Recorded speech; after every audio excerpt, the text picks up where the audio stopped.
Namo tassa bhagavato arahato sama sambuddhassa. Namo tassa bhagavato arahato sama sambuddhassa. Namo tassa bhagavato arahato sama sambuddhassa. Atitang nanwagamiya napatitang ke anagatang yadatitam pahinantang apatanca anagatang. Tak sepatutnya mengenang sesuatu yang telah berlalu, tak sepatutnya berharap pada sesuatu yang akan datang. Sesuatu yang telah berlalu adalah hal yang sudah lampau, dan sesuatu yang akan datang adalah hal yang belum tiba. Dikutip dari Bhadi Karata Sutta, Majjhima Nikaya.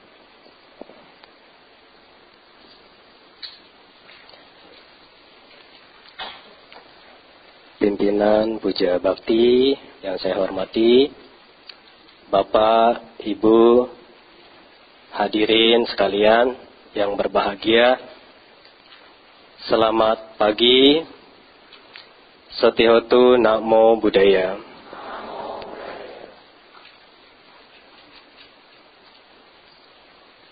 Kembali pada pagi hari ini,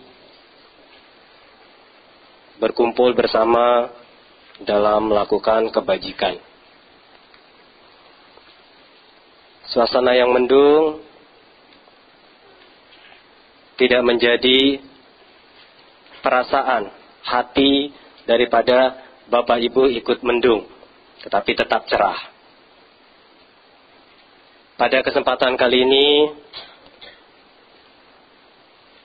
saya akan berbagi dhamma berkenaan tentang hadir seutuhnya saat ini. Seperti yang kita ketahui Bapak Ibu, hadirin sekalian, bahwa kehidupan ini terdiri dari 3 dimensi waktu. Masa lalu, saat ini, dan masa depan. Akan tetapi, pikiran kita ini sering sekali terjebak oleh 2 dimensi waktu. Masa lalu dan masa depan. Pikiran kita yang terjebak masa lalu seringkali mengingat-ingat kenangan masa lalu yang indah-indah. Sebaliknya, seringkali perasaan ini sakit hati karena mengingat masa lalu yang pernah tersakiti. Ini kalau pikiran kita terseret ke masa lalu. Kemudian pikiran kita juga seringkali terlena ke masa depan. Ketika duduk sejenak, seringkali kita berfantasi, berimajinasi tentang masa depan yang begitu bahagia. Kadang, ketika seorang berpikir masa depan, timbul ketakutan, timbul kekhawatiran. Nah, karena pikiran ini yang seringkali terjebak oleh 2 dimensi waktu ini, seringkali kita hadir saat ini tidak utuh. Kenapa bisa tidak utuh? Karena secara batin, pikiran kita, kesadaran kita, perhatian kita belum tentu ada di sini. Maka maksud daripada hadir seutuhnya saat ini adalah kita hadir baik secara jasmani dan batin. Kalau secara jasmani sudah jelas, Bapak Ibu memang sudah hadir di sini, secara fisik sudah nampak. Namun secara batin belum tentu. Inilah yang membuat kita tidak menyentuh hidup ini secara utuh. Nah, di dalam psikologi Buddhis disebutkan, kesadaran ini dibagi menjadi 2 bagian. Yang pertama adalah kesadaran pikiran. Kesadaran pikiran ini kesadaran aktif. Di dalam melakukan aktivitas sehari-hari, kesadaran aktif inilah yang sering muncul, sehingga kita ini bisa menyentuh kehidupan secara utuh. Nah, di dalam psikologi barat disebut dengan the conscious mind. Jadi kalau seseorang berlatih mindfulness, ya, one day mindfulness, two day mindfulness, itu yang berperan adalah kesadaran pikiran, kesadaran yang aktif. Lalu yang kedua adalah gudang kesadaran. Gudang kesadaran ini adalah tempat menyimpan pengalaman masa lalu. Maka tidak heran Bapak Ibu hadirin sekalian, kalau anak muda baru putus cinta, susah move on. Karena masih tersimpan kenangan-kenangan indah dan takut tersakiti kembali. Maka fungsi daripada gudang kesadaran adalah mempelajari dan mengakses informasi. Maka tidak heran ketika Bapak Ibu berjalan tanpa kesadaran penuh pun Anda bisa sampai tujuan. Coba diingat-ingat kembali. Ketika menyetir pun belum tentu kita hadir seutuhnya. Tapi kok bisa sampai rumah? Karena yang berperan saat itu adalah gudang kesadaran. Ketika Bapak Ibu berjalan, naik tangga, itu pun kita tidak hadir seutuhnya, tapi kok bisa sampai tujuan, bisa sampai depan pintu apartemen. Itu karena yang berperan adalah gudang kesadaran itu sendiri. Karena kita sudah memiliki pengalaman masa lalu, sudah terekam di memori alam bawah sadar kita. Nah, sehingga ketika melakukan aktivitas pun, antara kesadaran aktif dan gudang kesadaran ini menjadi berperan sekali. Ketika kesadaran aktif tidak berperan, gudang kesadaranlah yang muncul. Nah, maka kita perlu sadar, kalau kita seringkali terjebak masa lalu dan terbuai, terlena masa depan, itu hanya bersifat delusi. Yang realistis adalah saat ini, di sini. Ini adalah kehidupan kita yang utuh. Saya sebagai pembicara, ya Bapak Ibu hadirin sekalian sebagai pendengar. Maka dengan cara hadir seutuhnya, saya berusaha memberikan apa yang saya sampaikan dengan penuh kesadaran. Bapak Ibu pun hadir seutuhnya di sini dengan penuh perhatian dan kesadaran penuh. Sehingga apa yang kita lakukan saat ini bermakna, tidak hampa. Oleh karena itu, sangat penting sekali untuk kita bisa hadir seutuhnya. Maka pada kesempatan kali ini saya mencoba untuk menguraikan 3 tahapan mengenai hadir seutuhnya. Pertama adalah kita hadir seutuhnya bagi diri sendiri. Kedua, kita hadir seutuhnya bagi keluarga. Dan yang ketiga adalah kita hadir seutuhnya bagi masyarakat, orang banyak. Ya, pada pembahasan pertama, kita hadir seutuhnya bagi diri sendiri. Adalah salah satu upaya bagaimana kita benar-benar hadir di sini. Kita sadar, saya sedang melakukan apa saat ini. Ini adalah salah satu daya upaya kita membimbing diri dengan benar. Maka tadi sudah dibacakan juga di dalam Manggala Sutta. Ata sama pani dica, eta manggala muthamang. Membimbing diri dengan benar, itulah berkah utama. Maka dengan kita bisa hadir seutuhnya, bagi diri sendiri kita tahu. Oh, sekarang saya mendengarkan Dhamma. Jadi kita tidak banyak gangguan, baik secara pribadi maupun orang di sekitar kita. Penyakit yang dominan sekarang kita temui, Bapak Ibu hadirin sekalian, ketika momen-momen seperti ini, seringkali kita tidak hadirnya karena apa? Apakah karena faktor bosan, jenuh? Mungkin secara perhatian kita seolah ada di sini. Tetapi selang beberapa menit kemudian, perasaan bosan muncul. Tiba-tiba kita buka tas, mencari sebuah alat yang memberikan penerangan pada layar muka kita. Ya, kalau dulu ketika ya baik para Bante, para Romo menyampaikan pesan Dhamma, seringkali yang menjadi persoalan adalah kita yang duduk ini seringkali berbicara dengan teman duduk. Sekarang meskipun diem-diem baik, tangannya yang nggak bisa diem. Nah, berarti ketika kita melakukan hal demikian, kita tidak hadir seutuhnya, Bapak Ibu. Ya kan? Dikatakan hadir seutuhnya adalah baik secara jasmani dan batin kita. Nah, sehingga bagaimanapun kita berusaha untuk membimbing diri kita dengan benar. Ketika seseorang berkelana ke segala penjuru, tidak ada orang lain yang ditemui yang lebih disayangi selain dirinya sendiri. Demikianlah orang lain, yang paling disayangi adalah dirinya sendiri. Maka dengan menyayangi dirinya sendiri, hendaknya kita tidak menyakiti orang lain. Ya kan? Bapak Ibu, kalau tidak sayang dengan dirinya sendiri, ketika lapar mungkin tidak mau makan. Akhirnya mati konyol. Haus tidak mau minum. Akhirnya ya sama, mati konyol. Maka dengan kita bisa sayang terhadap diri sendiri, kita tidak ingin menyakiti orang lain. Kita sendiri kan tidak ingin disakiti. Sakit, kalau disakiti kan, sakitnya seringkali kita memegang dada. Karena sakitnya di sini. Maka kita juga tidak mau menyakiti orang lain. Kalau saya disakiti, saya merasakan sakit yang seperti ini. Kalau saya menyakiti orang lain, ya, pasti mereka juga akan mengalami hal yang sama. Nah, dengan demikian, maka ketika Anda memiliki pasangan, tidak akan terpintas di pikiran Anda untuk menyakiti pasangan Anda. Nah, itu yang pertama. Dan yang kedua adalah kita hadir seutuhnya bagi keluarga. Nah, di sini yang banyak dramatisnya. Coba diingat-ingat kembali. Kapan terakhir kali Bapak Ibu disanjung sama pasangannya? Mungkin paling terakhirnya sebelum menikah. Bahkan kalau hari ini dia ulang tahun, tadi malam itu pasangannya sampai berani begadang. Lewat jam 12 malam dia mengucapin happy birthday.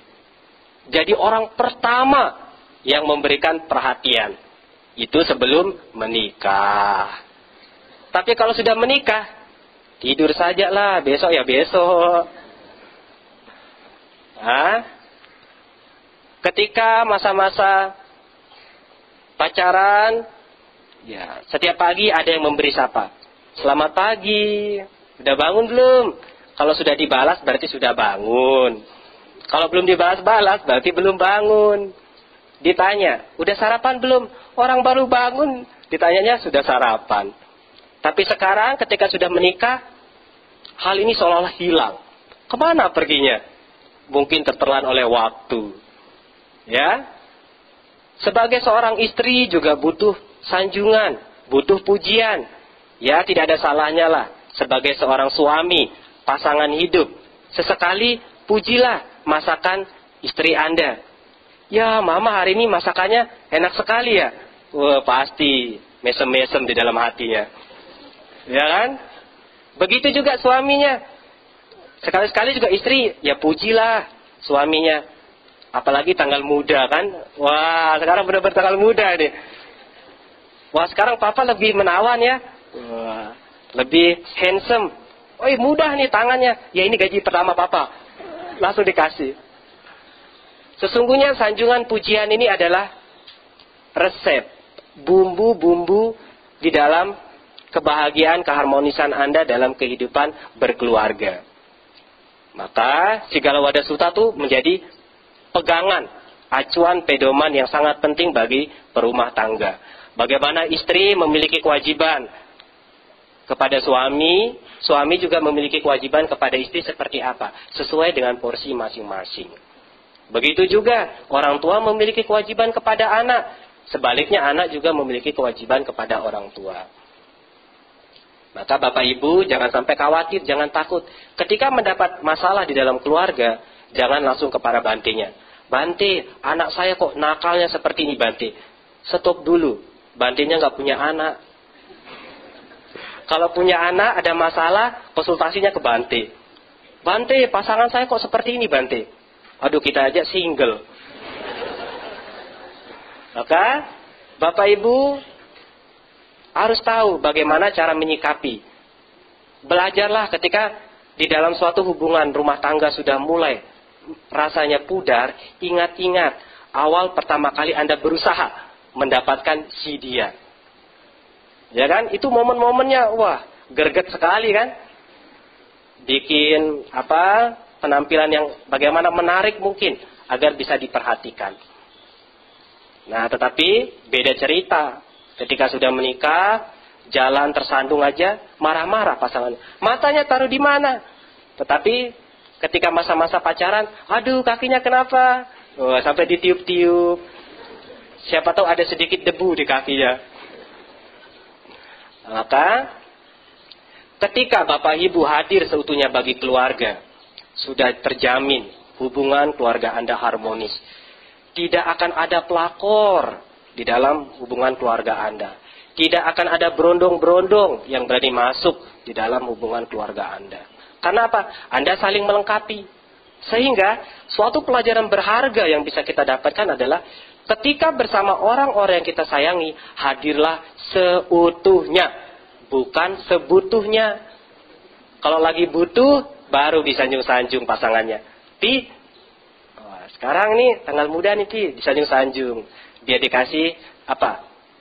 Dibelikan barang-barang baru.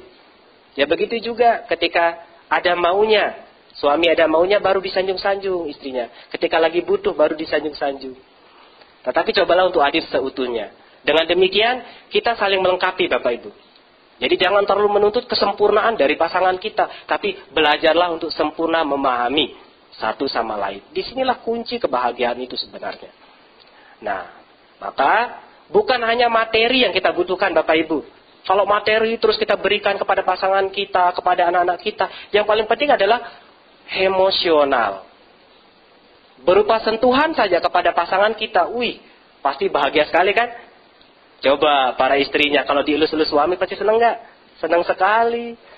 Apalagi baru keramas pakai rejoice lagi, wih, halus kalau lagi dibelai. Jadi berupa sentuhan ini sangat penting. Ketika kita bersama orang-orang yang kita cintai. Begitu juga kepada anak. Anak kita ketika belajar, kita berikan sentuhan secara emosional. Bagaimana kita mentransformasikan kasih sayang dan perhatian kita melalui sentuhan. Maka tidak heran, pasangan kita tidak betah di rumah. Ini ada something di sana. Ada sesuatu yang tidak ia ditemukan di dalam rumah. Makanya mencari kesenangan-kesenangan di luar rumah. Begitu juga anak kita. Karena mereka tidak mendapatkan kasih sayang yang utuh. Walaupun mereka secara materi terpenuhi. Tetapi yang tak kalah penting adalah kebutuhan secara emosional. Ingin dipuji, ingin disanjung. Ini adalah kebutuhan yang manusiawi Bapak Ibu. Maka ketika pasangan kita berkumpul dengan teman-temannya, ia dihargai, ia dianggap ada. Dia lebih nyaman berada di posisi itu dibandingkan berada di rumah. Maka mulailah dari nanti malam sebelum tidur, ya ucapkanlah selamat malam sayang, semoga mimpi indah. Ya ingat-ingatlah masa-masa pacaran dulu. Walaupun sudah punya anak 1-2, tetapi cintanya tetap sempurna lah di awal-awal. Cinta sempurna di awal, di pertengahan dan di akhir, sehingga hubungan keluarga Anda bahagia. Nah dan yang terakhir adalah bagaimana kita bisa hadir seutuhnya bagi orang lain, masyarakat. Pertanyaannya Bapak Ibu, ketika Bapak Ibu berkumpul sedemikian banyak ini, sudah kenal tidak dengan orang yang ada di sebelah kiri Anda, kanan Anda, belakang Anda? Belum tentu. Ya kan? Pasti kita ya cukup saya kan mau ke wihara, sendiri, duduk, hening, diam. Tetapi ketika ada orang lain, seolah kita tidak melihat mereka ada. Tetapi nanti selesai puja bakti, kegiatan apapun selalu ditutup dengan ucapan apa? Sabesata bawantu sukitata. Tetapi orang yang di sekeliling aja belum kenal. Gimana? Maka perlu kita hadir seutuhnya bagi orang lain. Masyarakat adalah kita cobalah untuk bersosialisasi ketika di wihara seperti ini. Kan sangat jarang kita bertemu dengan teman-teman. Karena apa? Kesibukan sehari-hari loh. Kita ini bekerja. Nah ketika datang ke wihara, begitu bertemu dengan sesama teman, sedama, saling tegur sapa. Pemberian dana yang paling mudah diberikan apa? Senyum. Ketika orang tersenyum kepada kita, wih senang sekali kan? Pasti secara spontan pun kita akan membalas dengan senyuman. Yang satu senyum, wih semua senyum, kelihatan bahagia sekali. Jangan coba Bapak Ibu tersenyum sekarang. Ya, saya pun ikut bahagia melihat kebahagiaan Anda. Berarti kita sudah berdana kebahagiaan. Sangat mudah sekali. Nah, Sang Buddha mengajarkan untuk membantu sesama. Praktek dhamma yang paling mudah bisa dilakukan oleh umat Buddha adalah dana. Ya salah satunya dalam Kala Dana Sutta. Di situ bagaimana kita bisa memberikan bantuan tepat waktu. Nah, mengapa salah satu sutani saya menjadikan contoh? Karena ya sudah Bapak Ibu ketahui bahwa ada di seberang pulau sana saudara-saudara kita sedang tertimpa bencana. Mulai dari tanggal 5 Agustus kemarin, goyang dumangnya di Lombok. Bangunan-bangunan rumah runtuh. Tetapi bersyukur, ya kita yang mengerti Dhamma langsung peka dan aktif memberikan bantuan-bantuan. Ya melalui dari Karuna Mita Jaya memberikan bantuan ya kepada saudara-saudara kita di sana. Bantuan itu sangat berharga. Karena dalam Kaladana Sutta ini disebutkan, bantuan tepat waktu adalah kita berikan kepada pertama, tamu kita. Maka ketika ada tamu, suguhkan minuman. Ya. Kedua adalah kita memberikan bantuan kepada orang yang sedang melakukan perjalanan. Nah ini, kalau orang lagi jalan-jalan ke luar negeri, kita tidak beri sangon. Kita tidak berikan uang untuk uang jajan, tetapi kita malah minta oleh-oleh. Sesuai Dhamma, seharusnya kita mengerti. Kita tidak sampai minta oleh-oleh. Mereka kan mau happy-happy. Terbebani karena apa? Dimintai oleh-oleh. Nggak happy, nggak hadir seutuhnya ketika rekreasi. Aduh si A nitip ini loh, si B nitip ini loh. Tetapi kalau kita mengerti Dhamma, kalau kita baik sama orang yang melakukan perjalanan, dia akan ingat kepada kita. Tanpa kita meminta pun pasti ketika pulang akan diberikan oleh-oleh. Ya walaupun itu gantungan kunci. Setidaknya sudah diberikan. Maka kita yang mengerti Dhamma, kalau ada teman kita sedang Dhamma Yatra, jalan-jalan, jangan minta oleh-oleh. Lebih baik berikan dana untuk dia sanggup. Dan yang ketiga adalah kita bisa memberi bantuan ketika orang sakit. Nah, inilah bantuan yang tepat. Sakit di sini baik sakit fisik maupun batin. Kalau sakit fisik ini masih nampak, lesu, ya, tidak gairah. Tapi kalau sakit batin ini lebih bahaya. Maka kalau sakit fisik mungkin Bapak Ibu keseringan pergi ke rumah sakit. Tapi kalau sakit batin, nah paranormalnya para biku datang ke wihara konsultasi. Kalau cocok, ya kita bahagia. Kami pun turut bahagia yang memberikan konsultasi. Tetapi kalau Bapak Ibu tidak bahagia, kami merasa gagal. Ya, dan yang selanjutnya adalah kita memberi bantuan ketika makanan susah. Nah, seperti halnya bencana gempa di Lombok, susah cari makanan. Lombok Utara tuh tutup Bapak Ibu. Ya karena saya sendiri kemarin pulang juga, tanggal 6 itu melihat seperti kalau Bapak Ibu pernah liburan ke Senggigi. Senggigi itu kota yang sangat ramai loh. Tapi malam itu seperti kota mati. Reruntuhan, puing-puing bangunannya seperti apa. Maka sampai di sana sepi senyap, tiada lampu. Pengungsian. Nah disitulah kita bisa memberikan dana tepat waktu. Berarti kita ini hadir seutuhnya bagi sesama masyarakat. Maka bantuan-bantuan dari Bapak Ibu yang di Jakarta ini sangat bermakna sekali bagi kami yang di sana. Jadi teman-teman yang lain juga kami bantu. Posko-posko yang ada di tenda-tenda depan wihara. Ya kalau saya adanya di posko wihara Buddha Wangsa. Di depan itu ada teman-teman kita yang lain juga. Mereka susah sekali mendapat bantuan. Kalaupun ada dari dinas-dinas itu tidak merata. Karena apa? Dana-dana dari Jakarta itu kami bagi. Ini loh Pak, Bu kita bagi. Ini dana dari intern kami. Mereka yang mendapatkan itu pun sangat bahagia sekali. Maka baik besar kecil dana yang Bapak Ibu berikan melalui program KMJ itu sangat berharga.